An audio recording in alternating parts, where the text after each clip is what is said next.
In this video, we're going to talk about how to record, produce and edit your long-form video so that it's drop-dead easy to turn it into shorts. But not just any generic tutorial, this will cover everything you need to know to make that final phase of marketing your podcast via social clips pain-free and no time suck.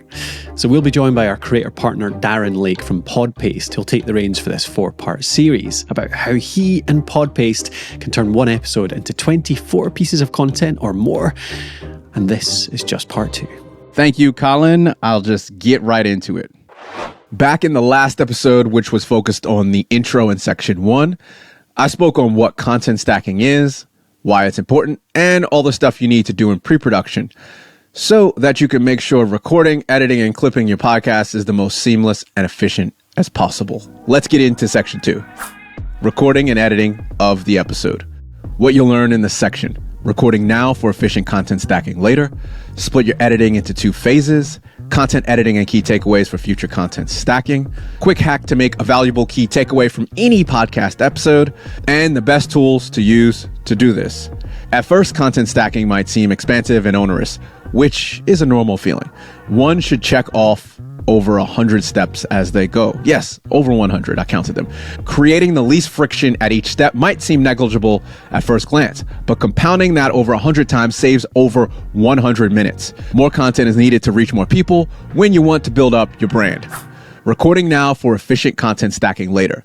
The main objective of recording video and audio should be to capture your idea easily so that you can repeat it while maintaining enthusiasm. Yes, there are better ways to record that achieve higher technical, trendy YouTube quality. Still, unless you're a podcast that makes entertaining content for social media, which you might be, but that's the small percentage, we don't care about those distracting edits.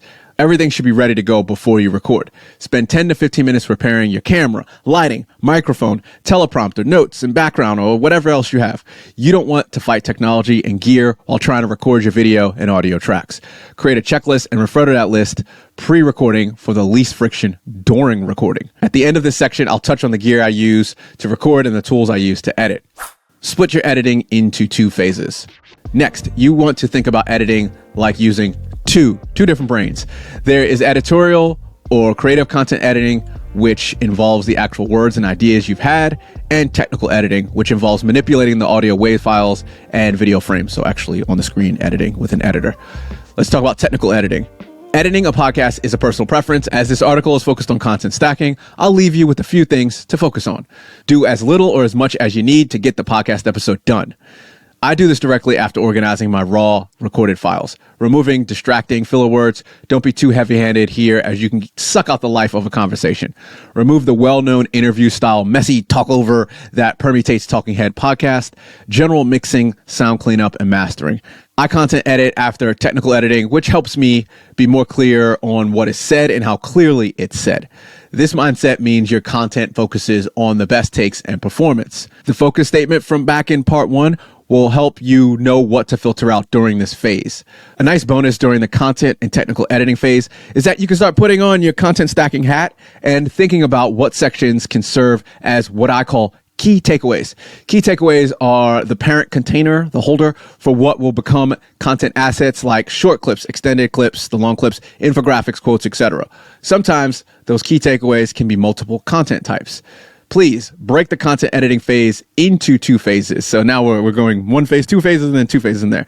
One pass would be finding the best takes, and the other would be deciding and marking what key takeaway would turn into certain content. This will save time later so you can focus on producing your content stack piece rather than thinking, what quotes should I grab? All right, just gonna parking lot that for a second.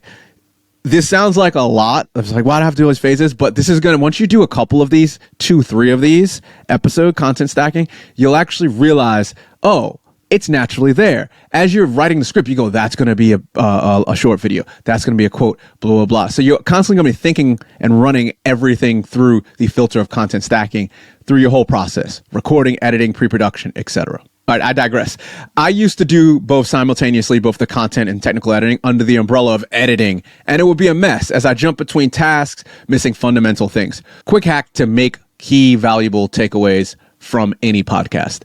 If you struggle to find critical takeaways buried in deep and meaningful rants from an interview format show, find the top 3 things someone could learn or take away from this episode, or even top 5.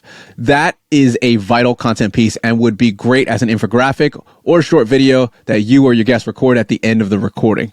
So this is actually something you can do right now. If it's a listicle format podcast, e.g. the top 7 ways that you can wash a cat, you have 7 things that you can put into your infographic or your short video, which is the content stack piece.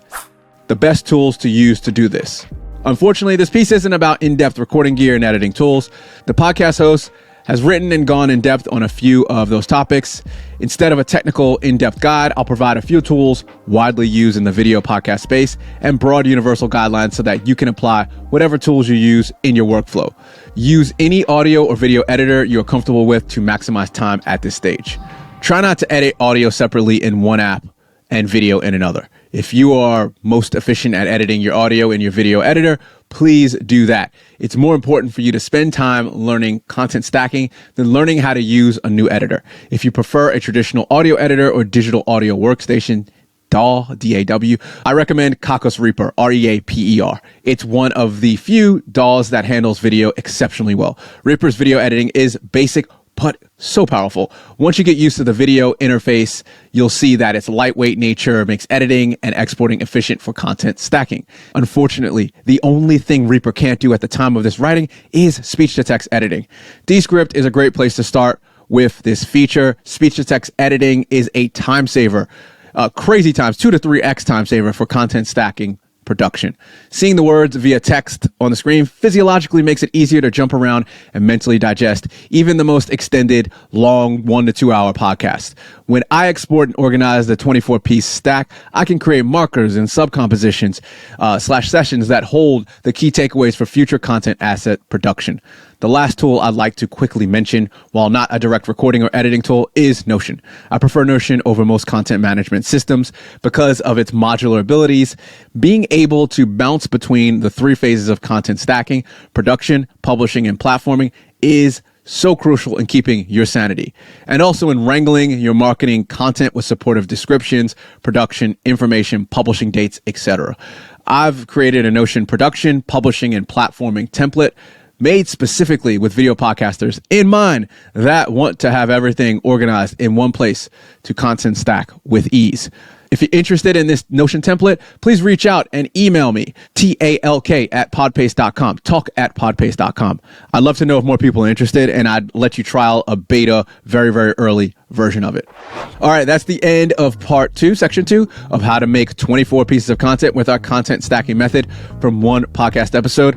To watch part 3 or listen, you can click the video below and go to the link in video description. Or if you're listening, get the link to part 3 in the show notes of your podcast player. Last, if you're interested in this but don't know if you have the resources or skills to content stack your podcast, we would love to help. We, as in Podpaste, my production company agency, right now we're offering up from free to $95 a trial recording and or editing of your podcast, and then we will content stack it and show you all this. To find out more information, get the link in the video description or show notes for more info. Thanks for listening and watching. See you in part 3.